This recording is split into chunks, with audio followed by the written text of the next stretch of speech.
Assalamualaikum warahmatullahi wabarakatuh.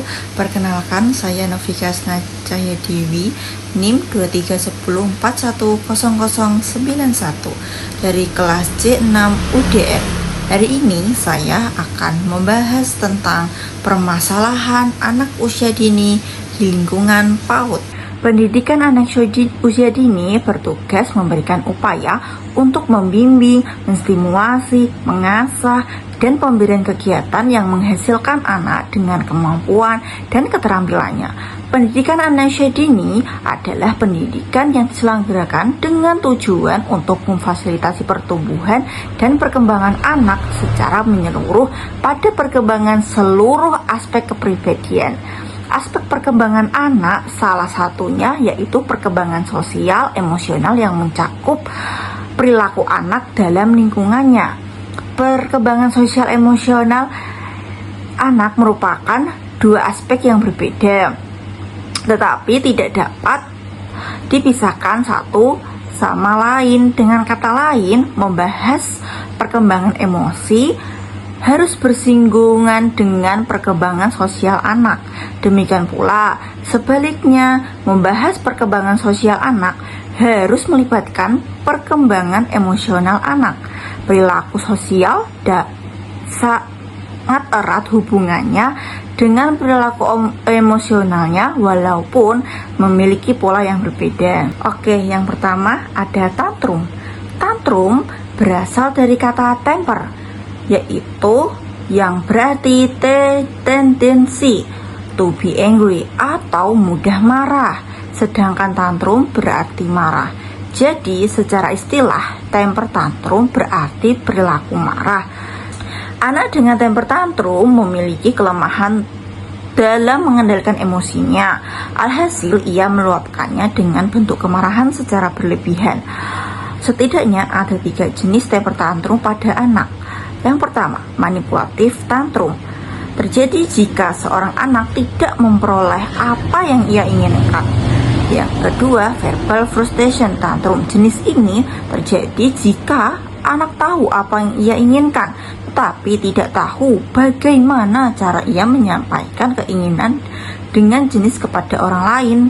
Dan yang ketiga, temperamental tantrum dapat terjadi jika tingkat frustasi anak mencapai tahap yang sangat tinggi dan anak menjadi sangat tidak terkontrol. Yang kedua, ada agresivitas. Agresif merujuk pada sifat cenderung menyerang, seringkali muncul karena frustasi terhadap situasi atau objek tertentu. Secara garis besar, perilaku agresif mencakup tindakan yang dilakukan baik dengan kesadaran maupun tanpa kesadaran untuk menyerang orang lain, baik itu dengan cara fisik maupun verbal. Gejala perilaku agresif mulai terlihat pada anak-anak saat mereka berusia 2 tahun. Pada usia tersebut, mereka menunjukkan agresivitas melalui tindakan seperti ketika anak masuk usia 3 hingga 6 tahun, perilaku agresif mereka tidak hanya terbatas pada memukul atau menendang, tapi juga termasuk agresivitas verbal dan merusak barang seperti mainan atau objek lainnya. Yang 3, ada kecemasan. Kecemasan atau rasa cemas merupakan ketakutan terhadap sebuah hal tanpa adanya alasan yang jelas dan seringkali berlangsung dalam waktu yang lama.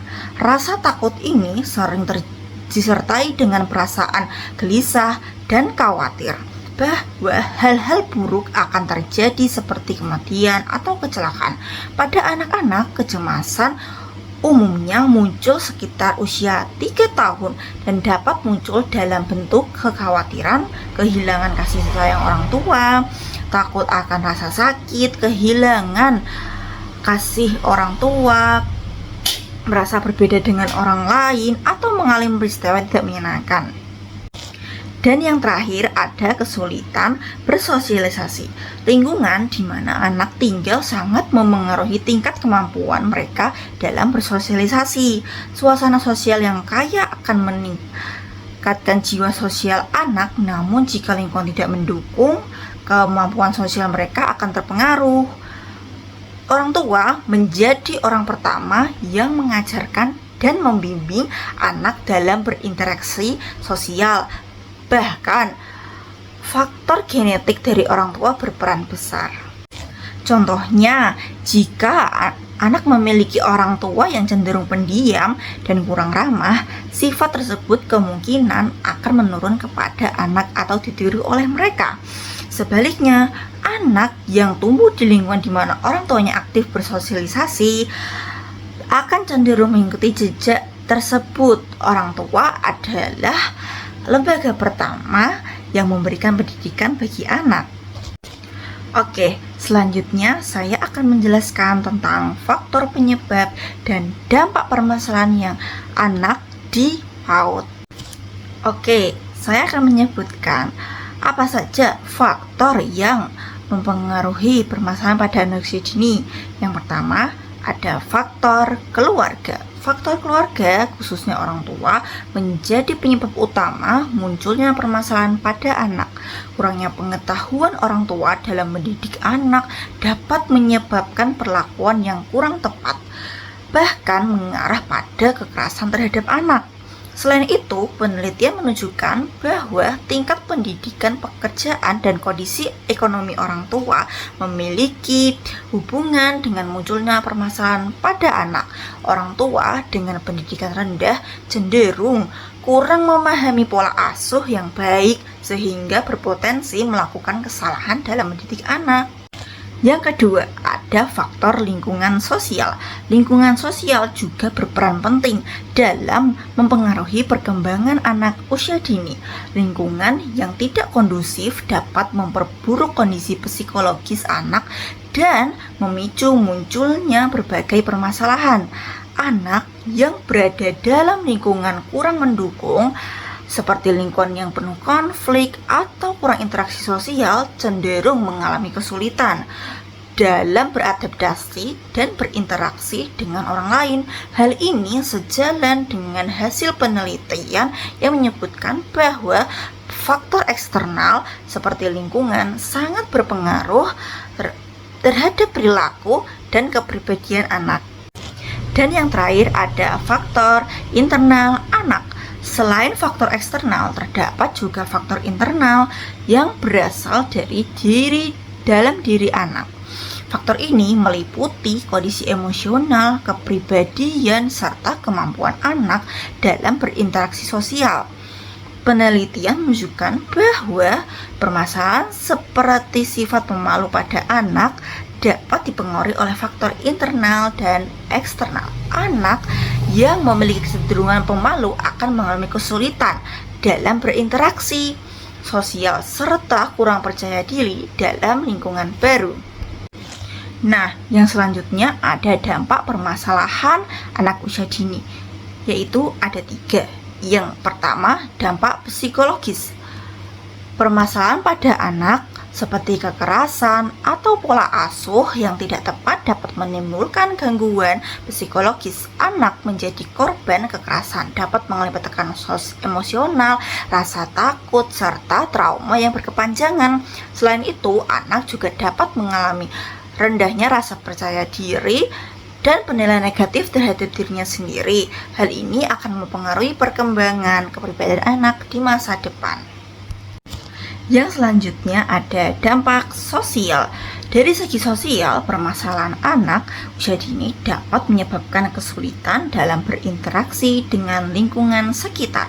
Anak menjadi cenderung menarik diri, kurang mampu berkomunikasi, serta sulit menjalin hubungan dengan teman sebaya. Menunjukkan bahwa anak yang mengalami permasalahan seperti pemalu atau kurang stimulus sosial akan mengalami hambatan dalam interaksi sosial dan kemampuan mengelola emosi. Hal ini tentu akan menghambat perkembangan keterampilan sosial anak yang sangat dibutuhkan dalam kehidupan sehari-hari. Dan yang terakhir ada dampak terhadap perkembangan belajar. Permasalahan yang dialami anak juga berdampak pada proses belajar. Anak yang mengalami tekanan psikologis atau kurang mendapat stimulus akan mengalami kesulitan dalam memahami pembelajaran di PAUD. Selain itu, kondisi emosional yang tidak stabil dapat mengganggu konsentrasi anak sehingga anak tidak mampu mengikuti kegiatan belajar dengan optimal. Dampak ini dapat berlanjut hingga jenjang pendidikan berikutnya jika tidak segera ditangani. Sekian penjelasan materi tentang permasalahan anak usia dini di lingkungan PAUD. Terima kasih. Wassalamualaikum warahmatullahi wabarakatuh.